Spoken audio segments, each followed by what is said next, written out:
Jornal 7 Dias. A semana em retrospectiva. Adebayo Vuns, Gustavo da Conceição, José Guerreiro, Andy Inglês, Rui de Castro. Análise e comentário. Jornal 7 Dias. Aqui na LAC.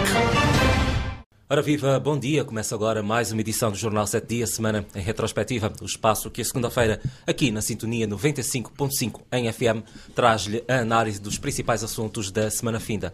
Muito bom dia, meus senhores. Uma semana para que vamos olhar e que ficou marcada com certeza com mais um capítulo daquilo que é a nossa justiça. Agora, o Tribunal Supremo vem contradizer as declarações e o acórdão emitido pelo Tribunal Constitucional no ano passado de que contestava a constitucionalidade e alguns aspectos do tribunal, do mediático caso dos 500 milhões envolvendo José Filomeno dos Santos, Zeno, então presidente do Fundo Soberano, e também, entre outras pessoas, do ex-governador do Banco Nacional. É mais um capítulo que pode vir a manchar aquilo que é a nossa justiça. Gustavo da Conceição, bom dia. De facto é um capítulo na sequência de outros que não valoriza, que não dignifica e que não honra a nossa justiça. E ao não fazer isso, cria uma desconfiança natural que, por um lado, desencoraja os cidadãos a procurarem a justiça para solucionar os seus problemas, recorrendo, portanto, a justiças por mãos próprias ou por outros meios, e desencoraja também o investimento estrangeiro, já que o investimento estrangeiro precisa de garantias de que a justiça funcione e que funcione de forma equilibrada, de forma cega e de forma eficiente. Portanto, o episódio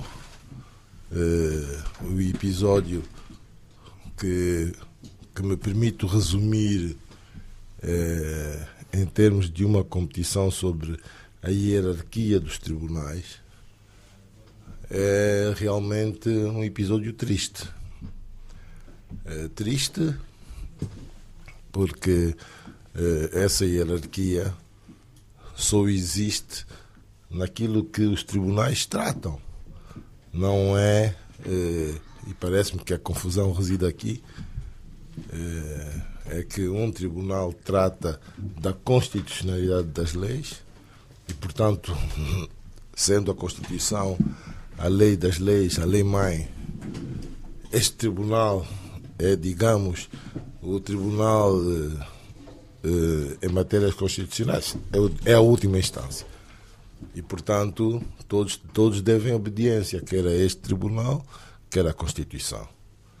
Mas não é esse o entendimento do Tribunal Supremo, que, ao ser Supremo, na sua hierarquia, portanto, na perspectiva do tratamento do crime, não é? Acha que não tem que cumprir o resto. O que me parece que revela, por um lado, interpretações enviesadas e assustadoras, porque é certo que há aquela máxima onde há dois advogados, há 5 opiniões, mas em termos dessas matérias e da sua constitucionalidade não devia haver nenhuma dúvida. Portanto, este caso é um caso que não deveria prejudicar os cidadãos envolvidos. Quer dizer, essa expectativa do cidadão ouvir um Tribunal Superior dizer que o seu caso é inconstitucional e, portanto, cria uma expectativa de que, bom, está resolvido o meu caso, eu vou sair. E depois não sai.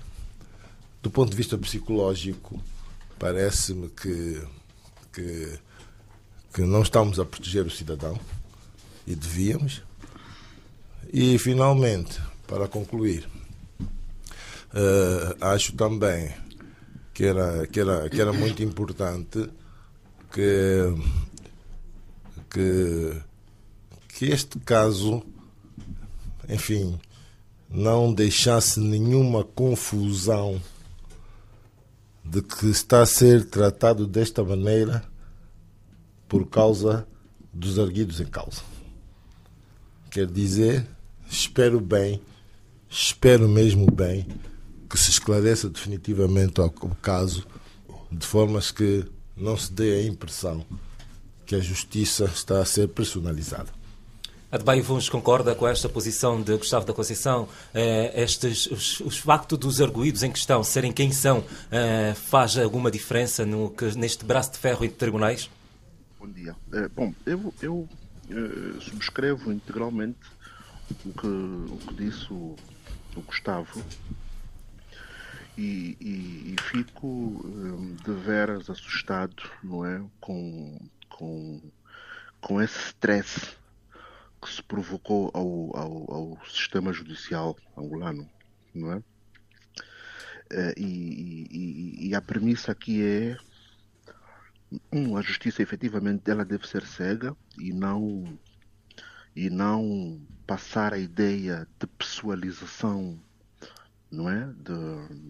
E de quase perseguição, olhando para quem está do outro lado do banco dos réus, não é?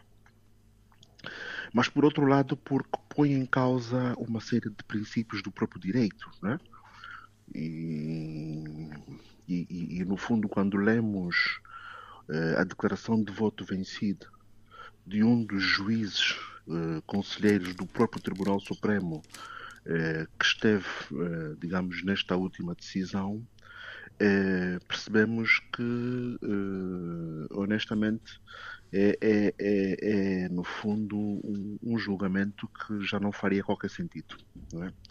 E que, portanto, cria-nos um stress sistémico preocupante, não é? De tal forma que passa para os cidadãos uma mensagem perigosa, não é? Põe em causa a própria credibilidade e seriedade dos órgãos judiciais, mas pior do que isso, e como o Gustavo referiu a miúde, pior do que isso, põe em causa a reputação do sistema, não é? Vis-à-vis a necessidade que o país tem de passar uma imagem para fora, principalmente para investidores, não é? Como ficam, qual é a percepção que se gera para qualquer potencial investidor, não é? Em relação ao rigor, à seriedade do sistema judicial, não é? Em face de situações em que estes possam vir a estar envolvidos, não é? E, portanto, esta arrumação do caso nos termos que vemos agora assusta. Eu não gostaria de estar na pele de um estudante de direito hoje, não é? Não gostaria de estar na pele de qualquer estudante de direito hoje, porque não é? É no fundo uma antítese de quase tudo aquilo que as próprias faculdades ou que os manuais de direito ensinam. Ainda em inglês, este braço de ferro envolvendo duas das maiores, se não as maiores instâncias judiciais do nosso país, levanta a questão não apenas da hierarquia, mas também do próximo passo. E agora? Bem, eu não olhava para a questão da disputa entre os tribunais, não é? Eles coexistem, fazem parte do próprio sistema, né? Judicial e judiciário. E o que depreendi, portanto, não sendo jurista, espero que revelem as minhas falhas na abordagem deste assunto e o que percebi, dizia eu, é que o Tribunal Constitucional, não é? Que foi, vamos assim dizer, foi chamado a abordar esse assunto no âmbito de um recurso por causa da inconstitucionalidade do processo, né? Que condenou, portanto, o processo junto do Tribunal Supremo que condenou os réus, né? Dentre eles o José Filomeno dos Santos, filho do ex-presidente José Eduardo dos Santos, e Dr. Walter Filipe, também na altura governador do BNA. E o que percebi, o Tribunal Constitucional disse que sim, foi um processo, portanto, houve violação, não é? Houve violação de alguns preceitos, né? Portanto, o facto de não se ter, e em causa estava a admissão ao processo da carta do ex-presidente da República. Portanto, o facto disto não ter sido considerado violava uma série de pressupostos, né? E da condução do processo, e obviamente que tem implicações sobre a decisão tomada, o desfecho. Portanto, o que eu compreendi é que o Tribunal Constitucional orientou e dava orientações para se admitir a carta ao processo, não é? E o que aconteceu, e da leitura que faço, é que esta peça do processo foi admitida, mas mesmo assim os juízes acharam que, em princípio, esta peça, a tal dita peça, não é, não os fazia mudar de opinião, mantiveram, com exceção daqueles que votaram contra, não é? Eles mantiveram a sua opinião. A questão que se coloca aqui é, primeiramente, o que é que isso significa? Eu não... Imagina, nós estamos aqui a votar, a decidir sobre um caso, um processo, cometemos a irregularidade que foi identificada e nós sermos chamados a decidir sobre o mesmo processo, não é? Eu não esperava, honestamente, que daí saísse uma decisão diferente, não é? Lamentavelmente, mas não esperava efetivamente uma posição diferente. Porque, e o argumento e pelo que li, era que efetivamente, sim, e esta é a questão de fundo, comprova-se que o anterior Presidente da República aprovou a transferência, não é, de 500 milhões de dólares, mas os juízes dizem que sim, aprovou, mas isso não exonera as pessoas da responsabilidade, não é, de terem, na prática, foram acusados e confirmados, não é, segundo o Tribunal Supremo, não é, na prática dos diferentes crimes, não é? Mas isso não exonera as pessoas das suas responsabilidades. E pela natureza dos crimes, portanto, o que se está a dar a entender é que sim, o Presidente aprovou uma operação, e eu estou só pura e simplesmente, eu não estou a condenar, eu estou a fazer a interpretação daquilo que foi divulgado. Esse é o meu entendimento, né? Sim, o Presidente aprovou a operação, mas pelo que se subentende da leitura do acórdão é que provavelmente as pessoas teriam enganado o Presidente. Só assim é que faz sentido. Eu autorizei uma operação lícita, ok? Mas vocês fizeram coisas diferentes daquilo que o Presidente aprovou. Só assim é que faz sentido, não é, a manutenção da decisão. E aqui a minha questão também é a seguinte, não é?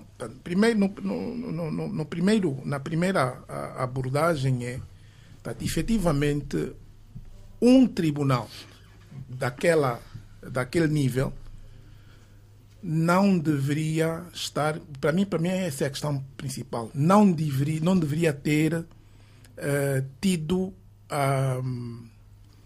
os problemas, não é? Os erros, as inconsistências, não é? No processo, não é? Isto, na minha opinião, é que mancha todo este processo, não é?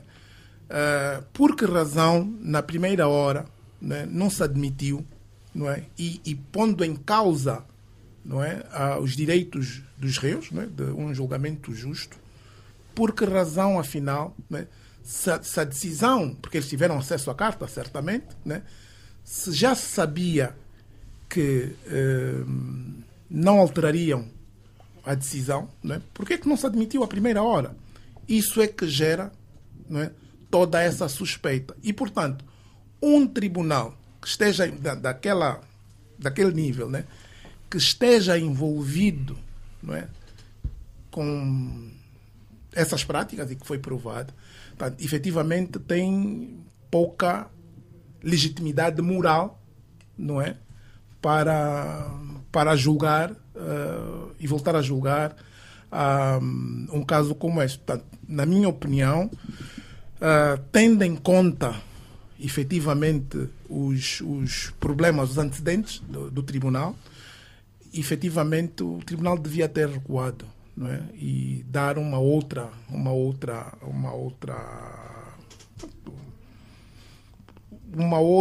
abordagem e ter, tanto reconhecendo o seu erro, né, tomado outra decisão. E por outra, os réus voltam a ser condenados, não é? Ou confirma-se a condenação, e a questão que se coloca é o que é que acontece, não é, aos juízes, não é, que cometeram estes atos, não é, de não admitir, não é, e praticar uma irregularidade de tamanha dimensão. Portanto, o que é que vai acontecer a essas pessoas? Rui de Castro, que leitura faz deste imbróglio envolvendo este mediático caso dos 500 milhões? Bom, eu primeiro estou em linha com aquilo que os meus colegas já disseram, não é? Mas talvez fosse interessante também introduzir mais alguns elementos.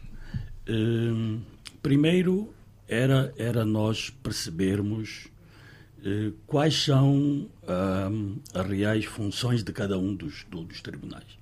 Portanto, o Tribunal Constitucional é responsável por garantir a conformidade das leis e dos atos normativos com a Constituição. Enquanto que o Tribunal Supremo é a mais alta instância da jurisdição comum e trata de questões civis, criminais, administrativas, fiscais e laborais.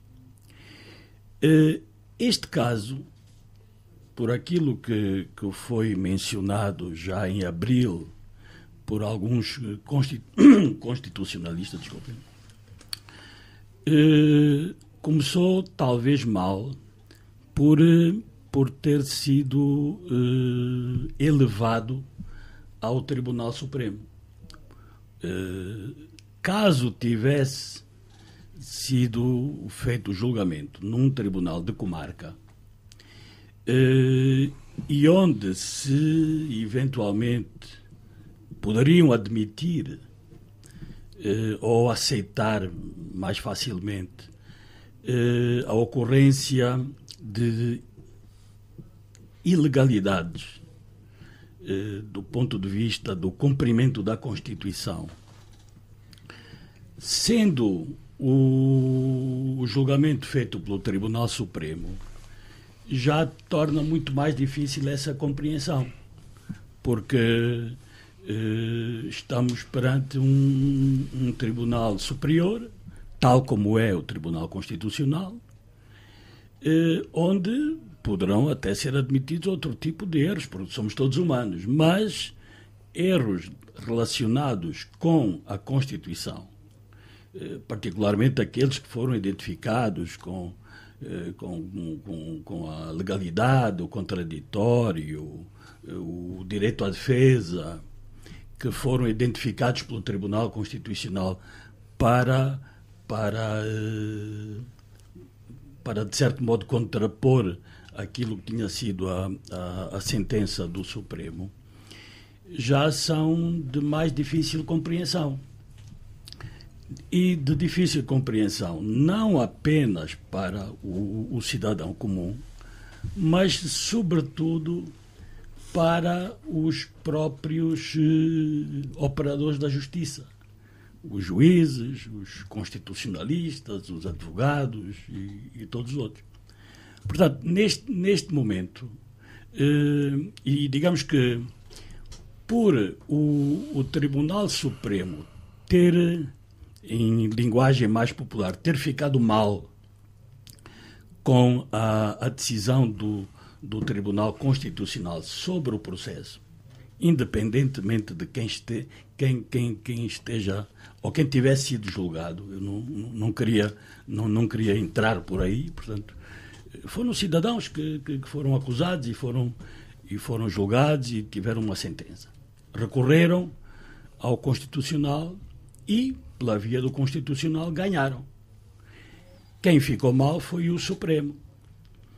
Eu lembro-me que em abril, quando nós abordamos já aqui, eu havia mencionado que perante um caso do género, talvez se pudesse ter gerido de outra forma, colocando os juízes do Constitucional e os do Supremo sentados para perceberem o que ocorreu e encontrarem uma solução para apresentar à sociedade. E solução essa que não viesse trazer aquilo que acabou por trazer, que foi e é a fraqueza do sistema judicial.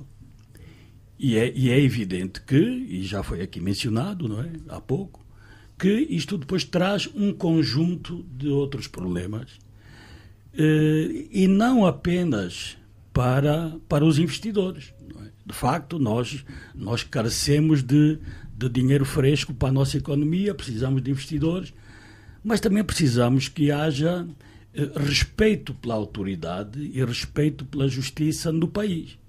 Que não se faça justiça por mãos próprias, portanto, que não se recorra a outras entidades, nem ao direito costumeiro, porque, de facto, somos um Estado de direito. Portanto, isto não ocorreu. Ao não ter ocorrido e, de certo modo, ficando o Tribunal Supremo fragilizado, a solução foi, 3, 4 meses depois, trazerem-nos a público que as inconstitucionalidades ou as inconformidades foram equacionadas e que mantinham a sentença. Quando os constitucionalistas já haviam mencionado que não havia mais que fazer, porque não podia ocorrer nenhum segundo julgamento, a lei é clara e a única solução era arquivar o processo e retirar qualquer acusação a todos os réus. Portanto, neste momento, estamos perante estas duas posições. Há, inclusive, já constitucionalistas que pedem a intervenção da Assembleia Nacional, porque a Assembleia Nacional, mais até do que o próprio chefe do governo, poderá intervir na alteração da Constituição, de formas a que situações deste género não se repitam, não é? Mas, de facto, estamos perante uma questão que já vem trazendo por arrasto outras que têm a ver até com a própria qualidade dos nossos juízes. Já se levanta a questão de que há juízes que têm menos de 35 anos e não têm experiência suficiente. Há quem diga que para ser juiz primeiro tem que ter 10 anos como ou procurador, ou advogado, ou secretário judicial, ou escrivão de direito. Portanto, começa já a vir aqui um conjunto de questões que em nada contribuem para uma consolidação do nosso sistema judicial. Vamos ao nosso primeiro intervalo e voltamos já a seguir. Jornal 7 Dias. A semana em retrospectiva. Adebayo Vuns, Gustavo da Conceição, José Guerreiro, em inglês, Rui de Castro. Análise e comentário. Jornal 7 Dias. Aqui na LAC. Jornal 7 Dias. A semana em retrospectiva. Adebayo Vuns, Gustavo da Conceição, José Guerreiro, em inglês, Rui de Castro. Análise e comentário. Jornal 7 Dias. Aqui na LAC. Estamos de volta com o Jornal 7 Dias, semana retrospectiva, ainda a falar deste imbróglio entre os Tribunais Constitucional e Supremo. Adebayo Vuns. Bom, este caso ficou um emaranhado difícil, né, com muitas pontas verdadeiramente soltas e que nos levam a ter de pôr em causa uma série de questões. Por exemplo, para mim até hoje não ficou claro, não é, perceber porque há pessoas do processo que supostamente tiveram acordos extrajudiciais e por via dos quais foram ilibados ao próprio processo. Eu falo, por exemplo, uma das pessoas que estava envolvida nisto, um cidadão de nome Jean-Claude Bastos de Moraes, salvo erro, que, ao contrário dos outros que estão a ser julgados, apesar do seu envolvimento também no processo, simplesmente saiu, não é? Saiu do país, ou que consta, não é? Mas era uma peça, era um dos elementos do processo. Então, a minha questão não é? E posso estar a ser ignorante porque não tenho elementos suficientes, mas por que é que algumas das pessoas envolvidas no processo, não é? Não aparecem e apenas alguns, não é, estão, e isso levanta aquela abordagem inicial, não é, da tal justiça cega ou da tal justiça direcionada para uns e outros não, né? Por um lado. Por outro, e aqui nesta barricada de Supremo versus Constitucional, há uma série de questões técnicas sobre as quais hoje os juristas vão discutindo, sobre o mérito, por exemplo, das provas, nomeadamente a carta do antigo Presidente da República, não é? E ter sido considerado em sede do processo, não é? E mais do que isso, o próprio Tribunal Constitucional considerar que ao haver um processo injusto ou não justo, não haver o princípio do contraditório no próprio julgamento, quer dizer, eram elementos suficientemente fortes, né? E depois também não fica claro de que forma é que o Tribunal diz que expurgou estas provas, né? Porque de repente a carta que não foi apreciada, hoje já foi apreciada e simplesmente não tem valor nenhum porque não foi considerado como elemento de prova. Então, quer dizer, há aqui uma série de situações, não é? Que deveriam ser tratadas com o máximo rigor e efetivamente levam-nos às vezes com o devido respeito que entidades oficiais do Estado merecem, mas levam-nos às vezes a pôr em causa uma série de situações, não é? Porque não é no mínimo estranho, não é? No mínimo estranho, o que é que move, não é? Porque depois, ao ler a peça do acordo e mais as declarações de voto vencida, percebe-se que é honestamente uma atrapalhada. E agora, não é? E aquela pergunta que o Silvio colocou é mesmo muito válida, né? Que diores, o que é que vai acontecer a seguir? Já sabemos que a parte vai fazer novo recurso. Vamos ficar aqui neste circuito de sai, um diz que sim, outro diz que não. Quer dizer, é preciso haver aqui alguma ponderação para não pormos em causa o sistema judicial em primeiro lugar e o próprio país em última instância. Estes atropelos, estas falhas envolvendo este processo tornam válidas as acusações de que ele está todo envolto muito em interferência política, em inglês. Isso só ajuda a validar essas preocupações, né? E eu estou com o Adebayo. Tanto aquele tema do Jean-Claude, né, que esteve envolvido e não se compreende, não é? Que ele hoje já não esteja envolvido no processo. E há também, quer dizer, eu discordo, não estou de acordo com a manutenção da sentença, não por causa da questão das hierarquias dos tribunais. Eu acho que o problema real não é este, porque, vejamos, se admite um elemento de prova, nós devíamos pelo menos sentir o impacto deste elemento de prova. Imagina, mesmo que eles fossem condenados, por exemplo, o facto do antigo Presidente da República assumir que autorizou tal transferência, isto tinha que pelo menos, e o Tribunal Supremo vem dizer que isto não exclui a responsabilidade na prática dos factos. Sim, mas não é na mesma medida. Uma coisa é eu ter, e estou a falar de forma leiga e forma simples, uma coisa é eu ter um processo, estou numa instituição, desencadeio ou realizo uma operação e não há evidência que o meu superior hierárquico esteja envolvido ou autorizou a transação. A responsabilidade é minha. A partir do momento que há um novo elemento de prova, mesmo que eu esteja envolvido e seja condenado, isto tem que pesar.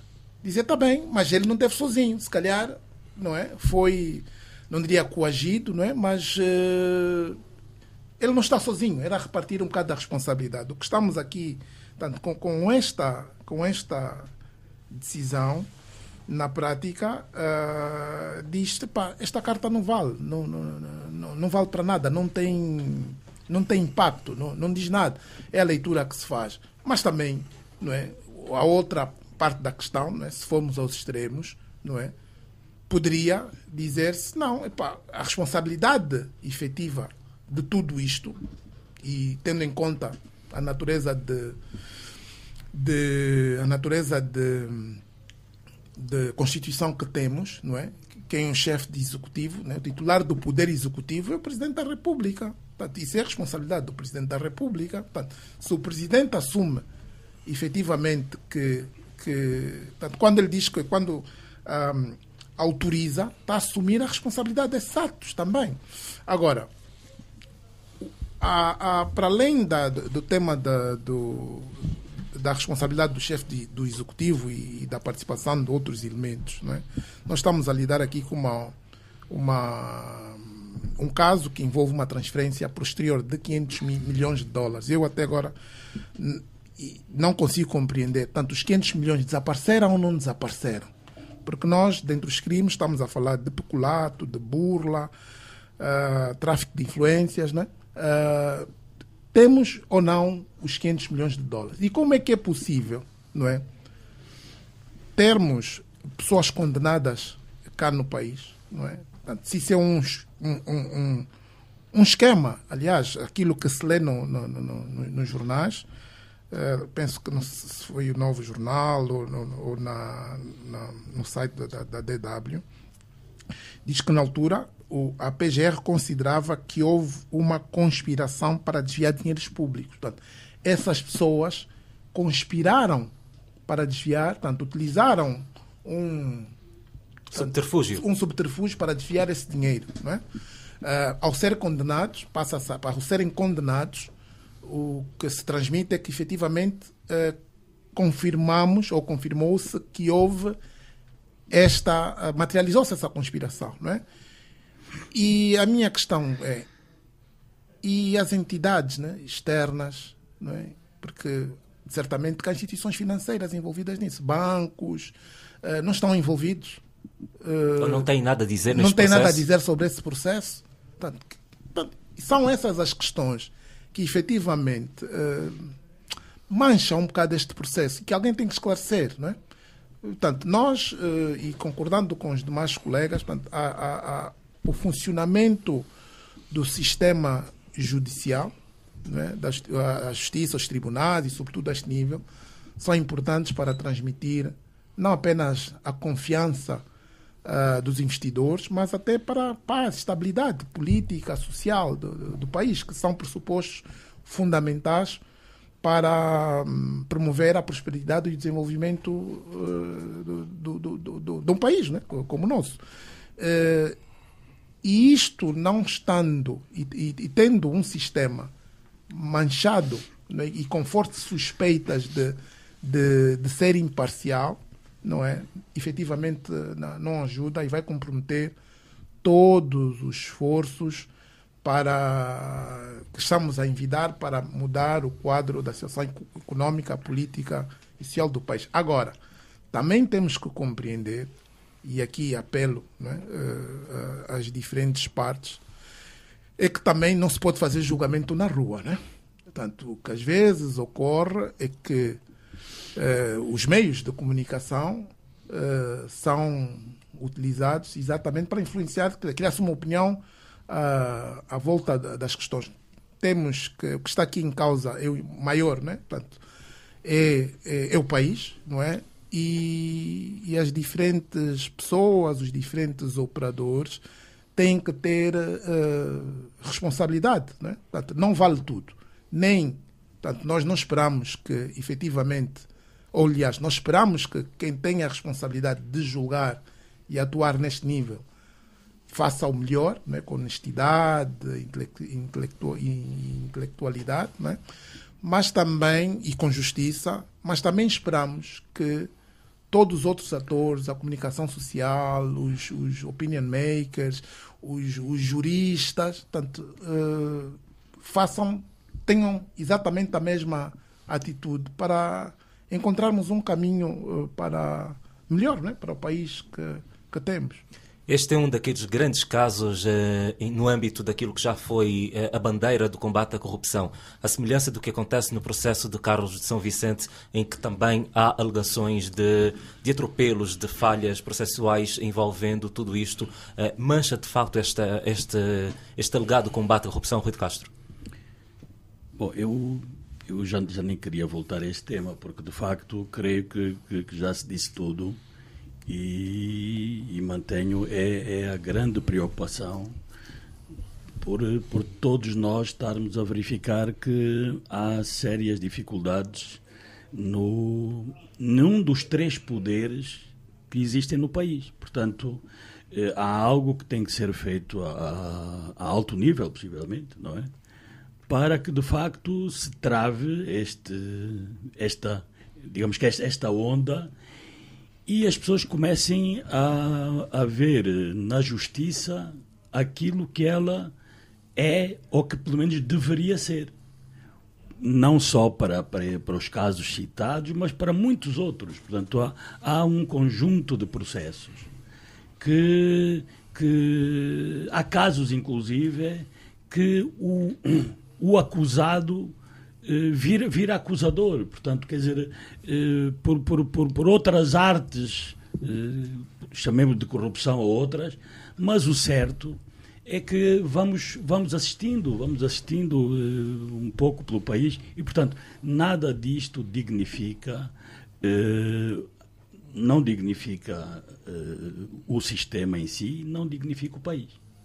A maneira como se tratou desta peça fulcral, deste julgamento, que é esta alegada esta carta escrita pelo ex-presidente da República, não tem a ver também com o facto de que o então titular do Poder Executivo e o então presidente do Fundo Soberano são, em todo caso, pai e filho?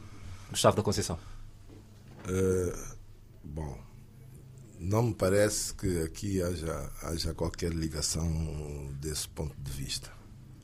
E se houver, é porque a justiça está a espreitar, não está cega, está a ver, de um olho pelo menos, e viu que há um pai e que há um filho.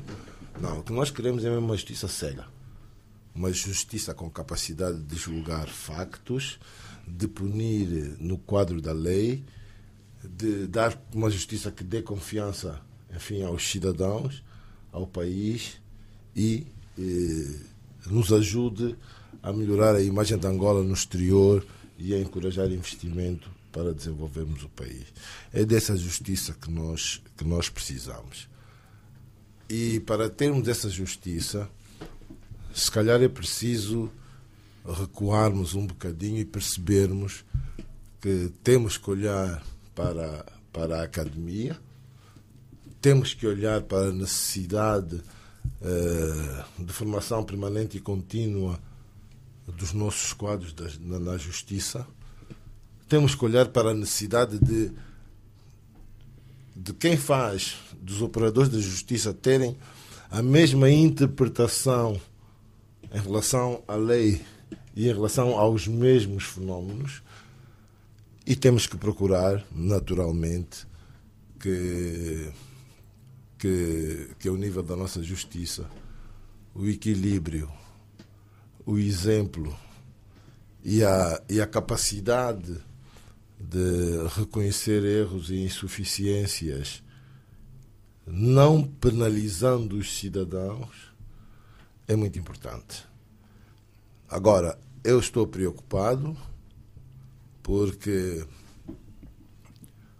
por causa do pronunciamento do Tribunal Constitucional, é que tudo aquilo que contraria a Constituição, todos aqueles factos e todo aquele conjunto de responsabilidades que o RUCA definiu aqui para os tribunais, que contrariem a Constituição, são nulos. E o que me parece é que o Tribunal Constitucional diz que há aqui alguns factos que não deviam,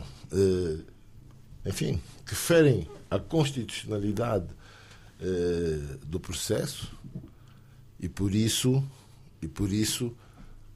como já se disse também, muitos juristas e muitos constitucionalistas defendiam a nulidade do processo e a libertação imediata dos réus. Ao não acontecer, então temos duas interpretações diferentes ao nível da justiça. E isso é que me parece preocupante.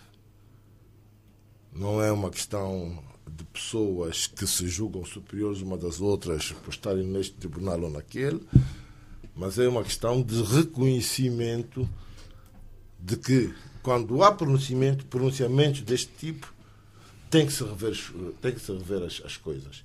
E pronunciamentos sobre a Constituição e sobre a constitucionalidade são efetivamente superiores a tudo aquilo que pode acontecer no domínio do judiciário. Portanto, entendo e estou preocupado, estou expectante mesmo, porque este caso não deveria prolongar-se, deveria haver aqui um esclarecimento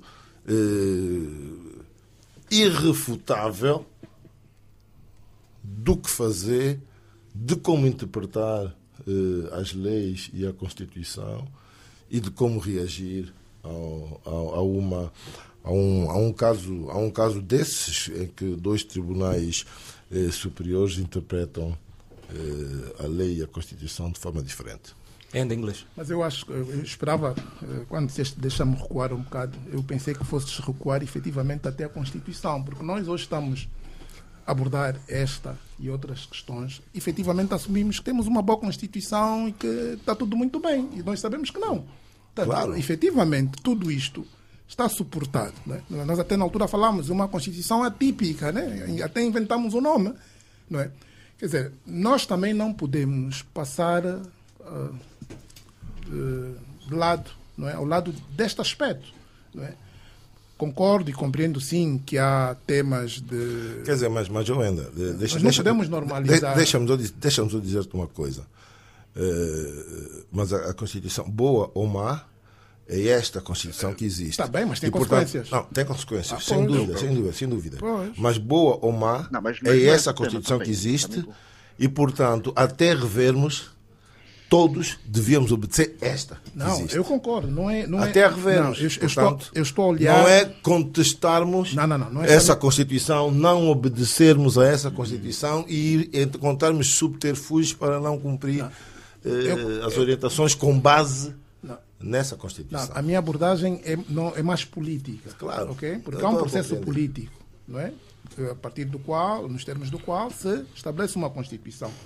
E efetivamente, gerou e resultou na Constituição que temos, ok? Que efetivamente depois tem essas consequências.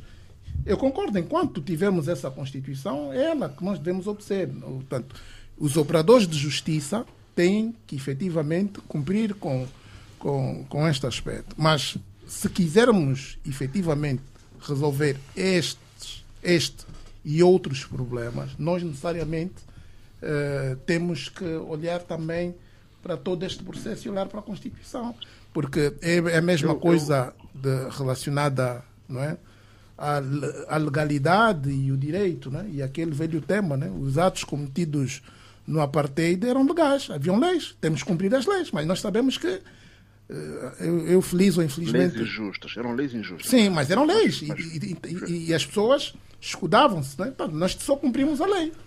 E então... Sim, mas aqui ainda eu também não me parece que o tema de fundos e não podemos cair na tentação de empurrar tudo para a Constituição. Mas né? é verdade. Portanto, a Constituição e a cultura... acho que podemos cultura balizar, jurídica. não é? Como é que se passa uma Constituição como aquela? Podemos balizar e fazer a prevalência do princípio da legalidade, não é? Seja ela qual for, não é? Nós podemos depois discutir se a lei é justa ou se não, não é? Não me parece que seja esse o contexto. Estamos a falar de um quadro constitucional estabelecido, estamos a falar de instituições que são elas próprias operadoras do sistema de justiça, não é? Onde, não é, se tomam decisões e elas devem abarcar respeitando essas decisões do próprio sistema judicial e não criarmos este emaranhado, esta quase confusão, não é? Ora conceptual, ora da própria prática, ora às vezes de outro tipo de interesses que também ninguém consegue discorrer a fundo, não é? E não usarmos agora a Constituição como pretexto. O que eu estou a dizer é o seguinte, então vamos lá ver. O que a Constituição tem a ver com termos um processo injusto, não é que isto. Não respeita contraditório, que não olha para o mérito das próprias provas? Mas então, se tu consegues... São os princípios mais basilares, para além de serem direitos fundamentais que as pessoas têm, né? Mas, Adbaio, então se há pessoas, né, que conseguem aprovar o tipo de Constituição que nós temos, tu estás surpreso que consigam emitir uma sentença como a que foi emitida? Está tudo relacionado. Esse é o sistema, é a cultura que se criou, que se estabeleceu, não é? Então, nós também temos que olhar para esse aspecto. Portanto, se nós conseguimos aprovar e manter uma Constituição como a que temos, efetivamente não podemos esperar, não é, que tenhamos abordagens diferentes. E a mim, o que me custa às vezes também perceber é ouvir determinados pronunciamentos de pessoas que tiveram ligadas inclusivamente na elaboração disso tudo.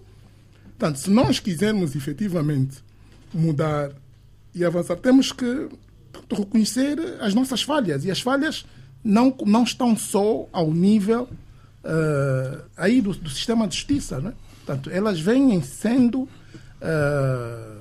vêm ocorrendo, não é? E temos as consequências que temos. Encontrar um caminho diferente, temos que encontrar efetivamente a causa do problema. E um deles, na minha opinião, é este. Não estou a falar do corpo da Constituição apenas. Vamos a mais um intervalo e voltamos já a seguir.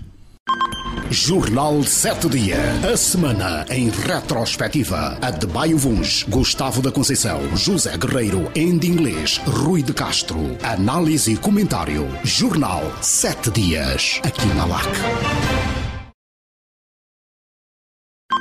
Jornal 7 Dias. A semana em retrospectiva. Adebayo Vuns, Gustavo da Conceição, José Guerreiro, Andy Inglês, Rui de Castro. Análise e comentário. Jornal 7 Dias. Aqui na LAC. Estamos de volta com o Jornal 7 Dias, semana em retrospectiva, ainda a falar do âmbito legal, porque surge uma proposta de revisão daquilo que é o Código Penal e que traz, entre outros itens, uma mudança naquilo que são os limites mínimos permitidos para consumo de álcool enquanto se conduz, que passa de 1 miligrama de litro de álcool por litro de sangue para 1,2. Rui de Castro. Bom, nós quase que ainda não terminamos a abordagem que nos estava a preocupar bastante sobre a justiça, não é? E dela não saímos. E parece que vamos continuar, porque de facto também me preocupa bastante o facto de que, agora já a nível do nosso Parlamento, que, por aquilo que diz a notícia, que o legislador tenha entendido que o que estava no Código Penal, de 1 miligrama por litro de sangue, tinha sido um lapso. Só que é que nós passamos de 1 miligrama para 1200 miligramas. Portanto, Continua a ser lapso. não sei agora se é outro lapso, mas de facto 1,2 gramas por litro de sangue em países como Portugal e outros já são considerados crime e o condutor vai imediatamente preso. Portanto, não há de mais discussão. 1,2 gramas por litro de sangue. Pela notícia também ficamos a saber que esta taxa é a mais elevada dos países da SADC e também da CPLP. No Zimbábue é de 0,8, na África do Sul é de 0,5.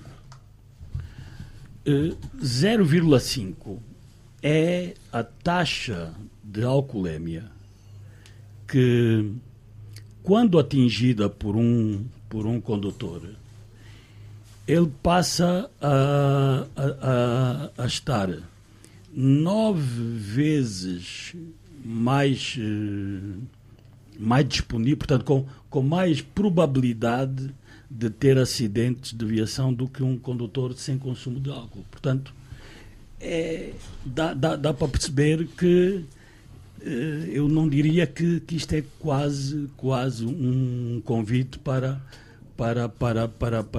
se pôr os vendedores de bebidas alcoólicas ao longo da estrada, não é? Mas de facto é preocupante, porque a segunda maior taxa de mortalidade do país deriva exatamente dos acidentes de viação, onde não há só mortes, há também feridos e há destruição de bens. Portanto, o que seria mais lógico, acredito eu, que seja este o termo, era de sim senhor. Portanto, se verificamos que no Código Penal 0,001 gramas era um erro, vamos encontrar o meio termo. Se nós ainda recentemente também abordamos aqui que havia uma grande preocupação para estarmos em conformidade com aquilo que são as disposições a nível da SADC, então íamos fazer uma análise e verificar nos países da SADC qual é a taxa. E não há uma única que atinja 1 grama. Todas elas estão abaixo dos 0,8. Dizem até os entendidos que só nos países onde faz muito frio, e note-se que na África do Sul faz bastante frio no período do inverno, mas mesmo assim a taxa é de 0,5.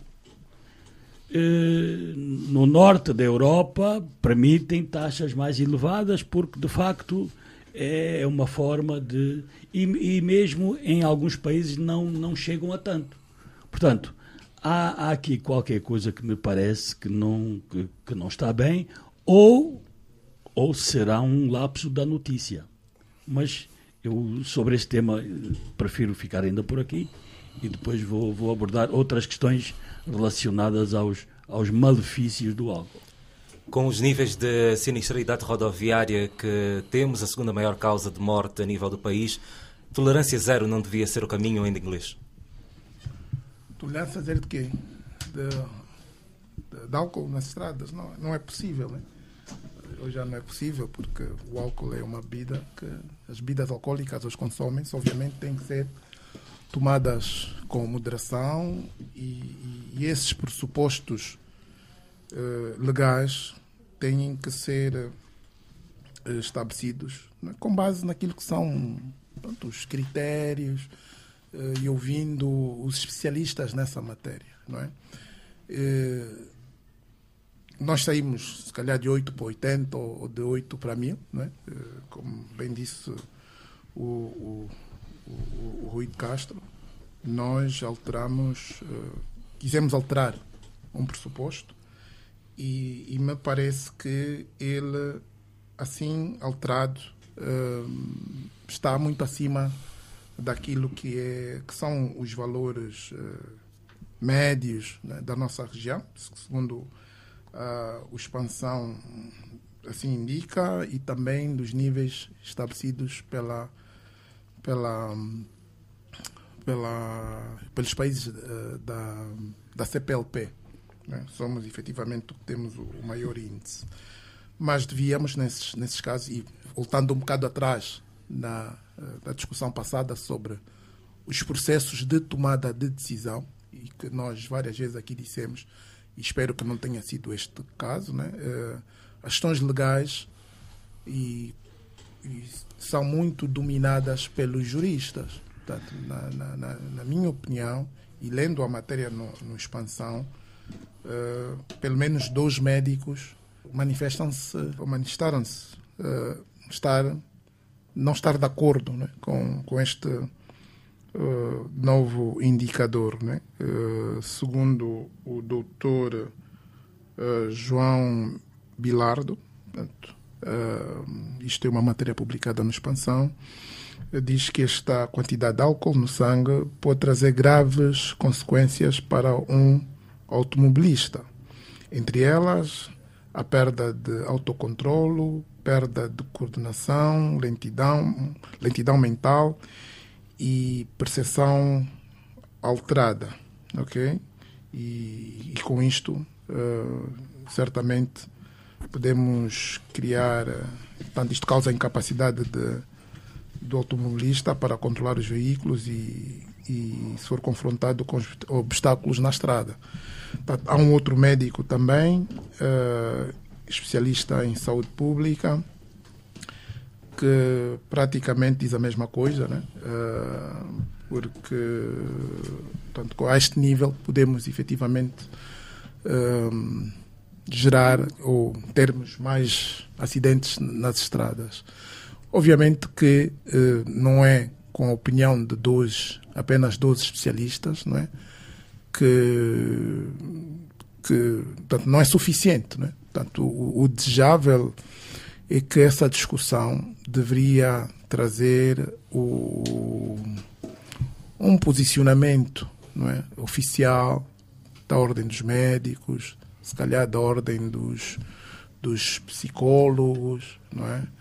E na base disso portanto, estabelecermos o nível que agora foi estabelecido. Portanto, a minha melhor expectativa é que isto tenha acontecido e que efetivamente este valor não tenha os efeitos que estão aqui estabelecidos, porque de outro modo não vamos conseguir melhorar o nosso desempenho a nível de sinistralidade rodoviária e as suas consequências. Agora, nós também sabemos que em muitos países, e Angola não estaria fora deste cenário, há os grupos de interesse e efetivamente um valor tão elevado como este, ou deste nível, não é? Não vou ficar aqui fazer um julgamento de valor porque não sou especialista nessa matéria e deixaria para os médicos, os especialistas, mas uma coisa é certa. Nós sabemos que o consumo de álcool na nossa cidade e muitas cidades tem muito a ver, ocorre, não é? ambientes festivos, fins de semana, é o momento em que as pessoas mais consomem álcool, não é? E depois, como tem que se deslocar, obviamente, temos os problemas que temos em termos de sinistralidade. Um valor muito baixo, e por causa da fiscalização que a polícia esteve a fazer, e que era certamente um valor muito baixo, teve necessariamente efeitos adversos no consumo e nos negócios portanto, da restauração, certamente, né? Com isto, o que vai acontecer, portanto, as pessoas vão consumir mais, o negócio da restauração, que tem como base o consumo de álcool, não é? É uma fonte muito importante das suas receitas e lucros. E, não menos importante, quem fabrica também vai faturar mais, porque a restauração vai comprar mais. Mas isso não pode ser à custa de mais mortes, né? Não pode ser. O que acho e considero é que, efetivamente, os especialistas, e aqui nas áreas de saúde, deviam se pronunciar em relação a esse aspecto. E se for um indicador diferente do que está aqui estabelecido, portanto, não podemos ter receio de corrigir, não é, para o bem de salvaguardar vidas. Por outro lado, eu acho que não basta também fazer uma comparação com a SADC, com a CPLP, não é? Porque o mundo tem mais regiões e tem mais países. Seria importante a própria matéria também, porque muitas das vezes nós colocamos a questão para suportar a nossa perspectiva, né? Então, tal como foi divulgada essa informação, e se não se refletir mais, vamos daqui a pouco chegar à conclusão que temos a taxa mais elevada do mundo. Portanto, e o resto dos países do mundo, como é que é? Portanto, é isso que nós temos que olhar, não é? Estamos assim tão distante das taxas estabelecidas médias mundiais ou não? Obviamente, depois há questões sociais, socioeconómicas que não apenas as questões de saúde pública, não é? Que devem também ser consideradas. Gustavo da Conceição, como é que olha para esta flexibilização? Vamos chupar à vontade. Bom, foi uma brincadeira. E dá-lhe operação. E dá-lhe operação nas estradas. Foi uma brincadeira, mas o caso é sério. O caso é sério. E o caso é sério, e permitam-me abordar a seguinte perspectiva. Bom, é certo, não temos dúvidas que o consumo do álcool é uma variável que influencia a sinistralidade rodoviária. Não temos dúvidas. Mas não é a única. Portanto, a sinistralidade, mesmo quando se consome álcool, nem sempre a responsabilidade é do álcool. A responsabilidade da sinistralidade é do álcool. Então, acho que nós temos que olhar para o álcool, sim, como estamos a fazê-lo, mas para a questão para a solução da sinistralidade rodoviária, temos também que olhar para a qualidade das nossas estradas, temos que olhar para a sinalização que temos, a sinalização horizontal, a sinalização vertical, a semaforização. Temos que olhar para a iluminação das estradas, que não está boa. Temos que olhar para a nossa incapacidade de sinalizar obstáculos na via pública, contentores de lixo, etc., que se põem às vezes na estrada e que, escuros como são, ninguém vê, quer dizer, tornando-se potencial foco de acidentes. Portanto, temos que olhar para outras coisas para resolver o problema da sinistralidade rodoviária. Atenção que, inclusive, temos que olhar para as regras mesmo, as regras e a cultura dessas regras. Os peões, como é que andam, os motoqueiros, como é que andam, as bicicletas, como é que andam, os cupapatas, como é que coisa, os caminhões, como é que transitam. Portanto, temos que olhar para isso, criar regras para os utentes todos da estrada, regras que todos possam cumprir, e regras que possam tornar-se cultura de utilização das estradas. Agora, esta minha opinião não quer dizer, esta minha opinião e a brincadeira inicial não querem dizer que eu esteja de acordo que andemos todos aí a conduzir e a beber e a conduzir. Não estou.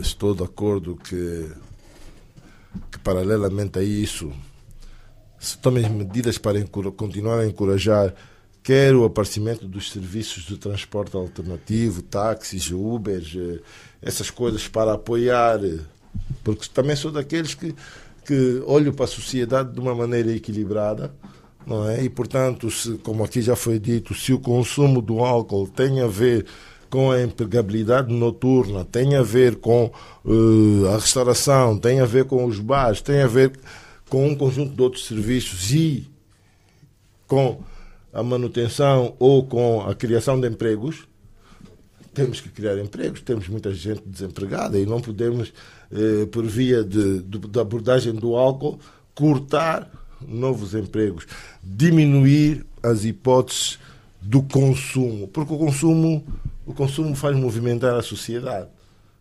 faz aumentar a produção, enfim, faz movimento. O consumo é fundamental, termos consumo. E tendo consumo e tendo, enfim, alguns equilíbrios que conseguirmos na nossa sociedade, vamos poder ter mais turismo, vamos poder ter, enfim, mais pessoas a vir a Angola, etc. Portanto, a questão do número exato, honestamente, eu tenho que deixar para os especialistas, porque não consigo perceber, dito assim, 0,5 milímetros de álcool no sangue ou 1,2 de álcool no sangue. Não consigo perceber o que é que isso faz na cabeça de um cidadão, de um motorista. Mas sei que a polícia tem que fazer bem o seu trabalho, sem pressões extra sobre os cidadãos, sem corrupção, sem fazer o seu trabalho com dignidade. Sei que devemos desenvolver a cultura de utilização destes serviços de transportes, mas não penalizar no consumo do álcool, porque temos que ser equilibrados com as necessidades de manutenção da empregabilidade noturna. Por isso, deixo a palavra aos especialistas para os níveis que são necessários e encorajo. Mas aqui é só para a condução, tu só pode beber tudo, só não pode conduzir. Exatamente. Só não pode conduzir. Por isso estou, quer dizer, e porque percebendo que o consumo encoraja a produção, garante a empregabilidade e garante trocas comerciais, estou a tentar, naturalmente, trazer esses números para a razoabilidade. Estou a tentar argumentar que não é o único fator que causa acidentes na estrada. Estou a tentar dizer que é fundamental desenvolvermos uma cultura de transportes alternativos que possam apoiar à noite, ou há pessoas que não bebem só à noite, mas que possam apoiar à noite quem estiver interessado em consumir. Portanto, deixando, naturalmente, que o número seja encontrado por especialistas. Vamos beber em grupo. Portanto, uma semana o motorista não bebe, portanto, façam rotações, tem que se arranjar formas agora. O que nós não podemos aceitar, porque todos nós somos potenciais vítimas disto, ok? Claro. E concordo, sim, que há outros fatores. Nós já temos uma cidade, e outra parte do argumento é esta, né? Nós já temos mais estradas, já temos um déficit de iluminação pública, já temos déficit de sinalização, já temos também um déficit de preparação dos motoristas e agora vamos ter mais esse elemento, né? Portanto, isto é uma catástrofe. Né? E para não falar dos outros de crimes, né? Porque o consumo de álcool também está associado a crimes, mas esse elemento tem muito a ver com o tema da condução e o seu efeito na sinistralidade. Por isso é que eu referi que nas contas, para além dos aspectos relacionados à saúde, temos que ter também em conta os fatores da nossa sociedade, né? As questões socioeconómicas em consideração. Adebayo Vunge.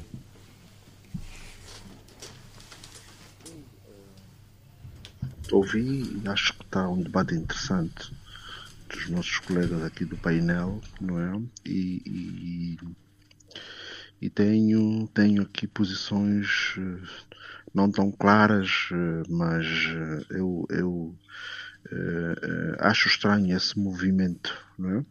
Mas já corresponde a uma tendência nossa, que é no fundo aquilo que eu às vezes chamo a nossa tentação legalista. Temos um problema ou uma situação e temos a tentação de claramente fazer uma lei nova para resolver às vezes certo tipo de situações. Neste caso, mais me parece atender um interesse de grupo, né? Alguma pressão de grupo. E aqui não só a restauração, mas também mesmo a própria indústria de bebidas, né? Mas isso obviamente que tem um peso ou tem um custo social enorme. Não é? E talvez não se colocasse se nós tivéssemos uma estrutura social mais sólida, com esse tema da mobilidade suficientemente resolvida, ou pelo menos com mais operadores, não é? O tema dos transportes públicos também mais estabelecido e talvez aí então justificasse ao Estado exercer melhor a sua autoridade, não é? Porque no final do dia, ao invés de estarmos constantemente a alterar as leis, a criar novos quadros regulatórios, o que se passa é que há déficits de autoridade do Estado que geram muitas das vezes situações de caos, ou seja, quem tem o poder de controlar e garantir que efetivamente os automobilistas não ultrapassem os limites e nesse aspecto tenham uma abordagem mais dura, menos tolerante, não é, às infrações, são as autoridades policiais, e nós sabemos que a esse nível nem sempre se observa o rigor que é necessário. Também corroboro com a perspectiva de que, efetivamente, o combate à sinistralidade não se resume, não é, a um agravamento ou desagravamento da taxa de alcoolemia, ou neste caso do índice de álcool, né, no sangue que é permitido aos automobilistas. Há, nesse quesito, outros elementos a considerar, e os colegas referiram bem aquilo que se resume às condições das nossas estradas, não é? Desde a iluminação, sinalização e outros elementos mais. Eu até acrescentaria, para além da cultura dos automobilistas, o tema da manutenção das próprias viaturas, não é? Mas insisto que me parece que a questão de mais milímetros, menos milímetros e equiparação com outros países, miligramas, não se resume para mim em si nos números. Para mim resume-se na necessidade de termos uma autoridade policial mais efetiva, menos tolerante efetivamente, menos corroborante com práticas que acabam por permitir, não é, que as pessoas no final do dia, mesmo que os números sejam estes, para mais ou para menos, acabem por no final do dia estar a conduzir nesse estado de embriaguez e neste caso então repercutindo-se em vários aspectos como a sinistralidade, a violência, os crimes e outras coisas mais. Também em relação ao álcool, e é preciso que se diga, não é, que há outros aspectos a considerar no nosso debate social sobre o álcool, não é? Portanto, e para mim aquele que me parece mais preocupante tem a ver com o tema do acesso, a facilidade do acesso à bebida alcoólica que existe no nosso seio, né? Portanto, crianças ou principalmente adolescentes no nosso meio muito facilmente têm acesso ao álcool, não é? E poderíamos adicionar a questão dos horários e dos locais convenientes para se proceder à venda ou à compra de bebidas alcoólicas, não é? E isso também iria, de alguma forma, ajudar a criar-se aqui uma espécie de ordem social à volta, no fundo, do consumo de bebidas alcoólicas. Não é proibir, mas é, no fundo, criar um estado de regras, não é? Em que efetivamente a bebida alcoólica não esteja acessível, neste caso a crianças ou a outras pessoas com algum estado de quase invalidez e que mesmo assim facilmente chegam numa qualquer esquina e têm acesso a qualquer produto alcoólico, porque nós quando eu não tenho números, não consigo dizer, mas pelo menos o meu olhar empírico e comparativamente a outros países, mesmo aqui, e há bocado os colegas referiram-se aos índices da África do Sul, mas em qualquer cidade da África do Sul nós muito rapidamente, no final do dia, vemos pessoas altamente alcoolizadas, né? Mas isso não se repercute na sinistralidade necessariamente, porque há outros freios que a sociedade cria, não é? Que leva com que as pessoas efetivamente não ousem, não é? E não é simplesmente pela taxa, mas é porque a punição é suficientemente severa que desestimula qualquer prática adversa nesse sentido. E, portanto, o que nós, insisto, devemos trabalhar é que haja um cumprimento efetivo dessas normas.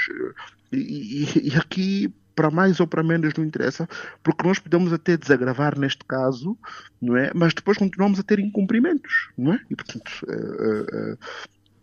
de que nos valerá apenas isso. Não, eu creio que o quadro normativo é relevante, mas mais importante é mesmo que haja um cumprimento efetivo dessas normas. E que se aborde a dimensão do problema do álcool na nossa sociedade em outros aspectos que são igualmente relevantes, porque se repercutem depois no nosso Sistema Nacional de Saúde, né? Nós temos aí um conjunto de doenças associadas, para além do tipo de problemas sociais que contribuem, nomeadamente para a desestruturação das famílias, não é que estão muitas das vezes relacionados ao consumo excessivo de álcool, neste caso mesmo ao consumo reiterado e excessivo de álcool, é uma espécie de vício, não é, que leva à necessidade de desintoxicação, ou pelo menos de adoção de outro tipo de práticas para ajudar a que as pessoas depois acabem por conseguir abandonar esses vícios, o que não é fácil, com custos familiares, sociais, profissionais, não é? E às vezes aqui há nichos profissionais onde a atenção deve ser redobrada. Nós voltamos já a seguir com os destaques da semana. Jornal 7 Dia.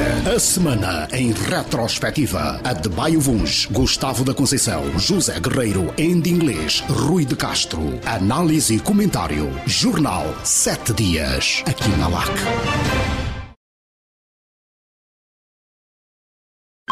Jornal 7 Dia. A semana em retrospectiva. Adebayo Vuns, Gustavo da Conceição, José Guerreiro, Andy Inglês, Rui de Castro. Análise e comentário. Jornal 7 Dias. Aqui na LAC. Estamos de volta com o último bloco deste Jornal 7 Dias, semana retrospectiva, e como de costume vamos aos destaques da semana. Rui de Castro. Primeiro queria era só acrescentar mais qualquer coisa aqui às questões relacionadas com as bebidas alcoólicas e com esta medida relacionada com a taxa de alcoolemia, particularmente para a condução, mencionando que, estando de acordo já com o que foi dito, mas dizendo que quando o Parlamento e outras instituições tomam um conjunto de medidas, também o tomam no sentido de elas serem cumpridas e serem perfeitamente interpretadas e serem um sinal para o caminho certo. Não é? E então, este sinal parece-me que não foi muito, não foi o mais desejado, porque há, por exemplo, um diploma que o Executivo remeteu também ao Parlamento no mês de abril para regulamentar a disponibilização e consumo de bebidas alcoólicas próximo das instituições hospitalares, militares, policiais e de ensino, e que, a ser aprovado, seria um sinal para a sociedade de que, de facto, nós precisamos de estancar um problema muito sério que está a acontecer com os elevados índices de alcoolismo, particularmente entre jovens. Portanto, acho que o que eu queria mencionar era mais por aí.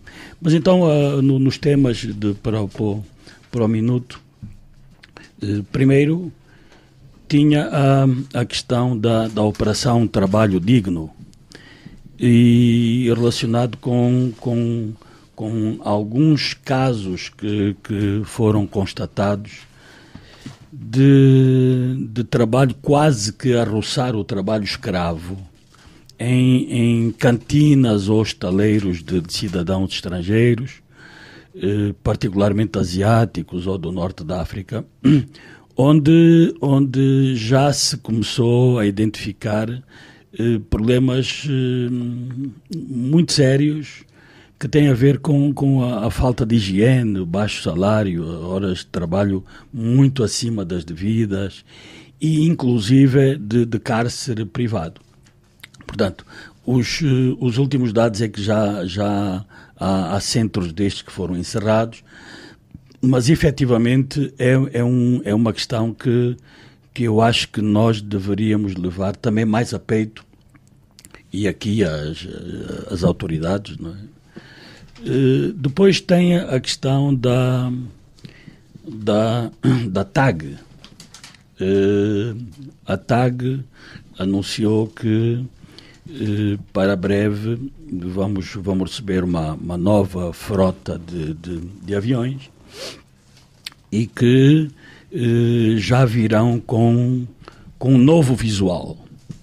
Ora bem, nós até 2021 tínhamos o visual antigo, digamos assim, portanto as cores da nossa bandeira que andaram pelo mundo. Em 2024,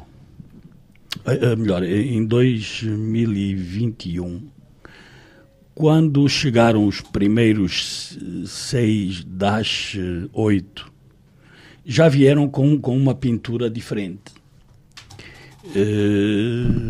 Com uma fuselagem já mais suavizada. E agora vêm os Boeing 787 e os Airbus 220, quase que com a fuselagem praticamente branca e apenas a cauda com as linhas vermelhas, sobretudo, mas com a palanca, felizmente, da cauda ainda está preta, embora no símbolo da TAG já tenha passado a vermelho, não é? Ora bem, por que eu trago esta questão aqui? É que estas três pinturas de aviões da nossa TAG se calhar podem ser já para nos preparar para haverem 3 tags. Uma tag internacional, outra tag regional e outra tag doméstica. Possivelmente já não tags, né? Mas talvez seja por aí. Por último, tinha a questão do MAPES, anunciar que o Fundo Nacional de Emprego vai finalmente ser lançado a 6 de agosto, vai ser gerido pela Segurança Social e terá à disposição 25 mil milhões de kwanzas. E, por outro lado, a partir de 2025, cada jovem que frequente centros de formação profissional vai ter um incentivo de 50 mil kwanzas para travar as desistências que têm estado a ocorrer nos centros de formação. Bom, é melhor ficar por aqui. Adebayo Vuns, os seus destaques da semana. Bom, eu fiquei surpreendido com esta das 3 tags, né? Não sei se o Rui depois nos pode aprofundar melhor, né? Mas, de qualquer modo, eu trago aqui outros temas. Bom, na verdade, pronto, não são muitos, não são necessariamente notícias, mas há algumas preocupações mais de índole social. A primeira tem a ver com a reabilitação, digamos, a introdução de uma conduta ali na zona do Patriota, e creio que aqui também na estrada António de Castro, Pedro de Castro Vandona Eloy, não é? E os transtornos que têm vindo a criar para o trânsito ao nível da cidade de Luanda, sobretudo para aquelas zonas adjacentes, não é? Sem que tivessem sido acauteladas vias alternativas, ainda que em terraplanagem, não é? Mas efetivamente é assustador. E pior do que isso, no caso da via do Patriota, e mesmo nesta via aqui da Antônio de Castro Vandona Eloy, que sofreram obras, não é, com um novo tapete asfáltico há poucos meses, quer dizer, e a questão que se coloca é, no fundo, a falta de coordenação institucional, não é? E estranhamente, porque ao nível de Luanda, creio que em 2018 ou 2019 foi criada uma estrutura de nome COP, né, que era uma espécie de comitê de obras públicas, onde deveriam interagir várias estruturas com interesse, não é? E onde obviamente se faria o alinhamento devido para esse tipo de intervenções.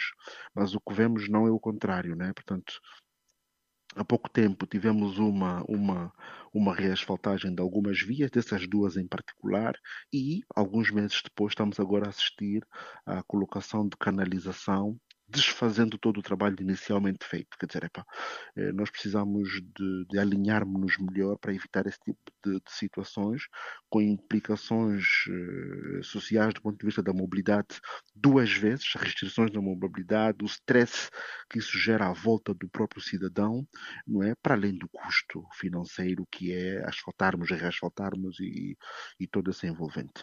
O outro tópico do meu minuto tem a ver com um tema que eu continuo a bater e há dias ouvi uma abordagem pública também nesse sentido e acho que era interessante reiterar aqui, tem a ver com o tema dos vistos e a reciprocidade, sobretudo com a facilitação ou isenção de vistos para muitos países que Angola concedeu, sem que tivéssemos ou que tenhamos a haver movimentos no sentido da mesma reciprocidade.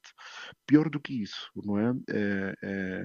Sem que haja sequer vantagens, pelo menos econômico-financeiras ao Estado, na cobrança desses vistos, não é? Porque, apesar de permitirmos o livre acesso, poderíamos também, por essa via, com taxas mínimas, o que fosse, mas permitir ao Estado arrecadar mais algum e ainda preferencialmente em divisas. O terceiro era o tema do FUNEA. Felizmente o Rui referiu, e eu insisto, porque é uma medida extremamente oportuna, no sentido de revitalizarmos aqui o tema da formação profissional, não é? Como um caminho alternativo importante e no sentido de criarmos aqui soluções diferentes que garantem maior empregabilidade até para os jovens. Último, e finalmente não menos importante, mas igualmente relevante, tem a ver com a aposta que os chineses anunciaram recentemente para maior investimento em áreas como a agricultura e a indústria, o que considero extremamente urgente e relevante, não é? E que esse investimento seja feito de forma mesmo consentânea, claro, para benefício mútuo, mas principalmente que nos permita digamos, ter ganhos do ponto de vista do aumento da nossa produtividade, neste caso com alguma escala, e também da nossa melhor capacidade de tirarmos benefício da nossa produção interna e aí sim investirmos de forma, ou pelo menos contarmos com o apoio dos chineses para que possamos dar aqui uma revirada, como se diz no futebol, em relação ao tema do avanço da industrialização do país, principalmente da indústria transformadora pequena, resultante aqui da produção agroalimentar. Ainda inglês, os seus destaques da semana. Olha, não tenho muitos. Para não pecar, eu vou deixar de falar de um. Mas uma nota, o Adebayo fez referência às obras na rua principal do Talatona. Tem sim causado grandes embaraços, mas assim há vias alternativas pelo interior do bairro, pelo menos no sentido ascendente, né? Quem sai da cidade e vai para a Talatona, né? Que tem permitido, e essa é a parte que gostava de enfatizar, tem permitido, obviamente aquilo é terra batida, há muito relevo, só as pessoas com carros, com jipes, né, conseguem fazer o percurso melhor, mas efetivamente tem permitido conhecer efetivamente o interior daqueles bairros e que suscita, entre outras coisas, o grande investimento que as pessoas, os cidadãos fizeram na construção das suas casas e que efetivamente teríamos melhor qualidade de vida se houvesse investimento público em estradas no interior do bairro, as tais ruas terciárias. Portanto, há segmentos desta circunscrição que efetivamente as casas não ficam nada de ver, as casas de Talatona, as casas do Alvalade, da Vila Alice. Portanto, na prática era aconselhar que se arranjem abordagens, né, que esse esforço,